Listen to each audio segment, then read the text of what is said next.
Really, this is just for psychological impact by President Putin. It's trying to deter the West and the backers of Ukraine from continuing to support Ukraine in the way they have done up until now. This is a weapon with very little military utility, and it's not even particularly useful for Russia's secondary aims of killing civilians in Ukraine and destroying their homes. Instead, it's a demonstration, and of course, it's backed up with these threats by Putin that those countries helping Ukraine could find themselves targeted as well in the future. So really how this plays depends on how the West is going to respond to Putin's threats. De-escalation, as ever, would be the most dangerous possible response because it would show to Russia once again that these threats work and encourage more of them in the future. The very last thing that Russia wants is to confront a united NATO. It makes no sense at all to attack a NATO member with weapons, an undeniable armed attack in the sense of the North Atlantic Treaty, while the United States is still committed to that treaty.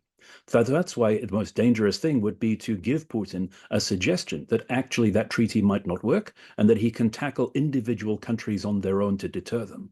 So solidarity in Europe, with or without the United States, and the promise of a unified response to any kind of attack like that by Russia is absolutely vital now.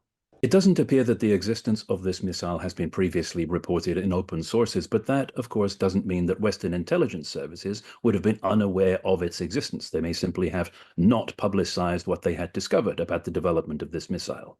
But it does also appear that the West was forewarned about this impending attack, because if we consider the closure of Western embassies in Kiev, under threat of some new attack, and now the reporting that in fact Russia did warn the West what was going to happen, the use of the missile in itself may not have come as a surprise.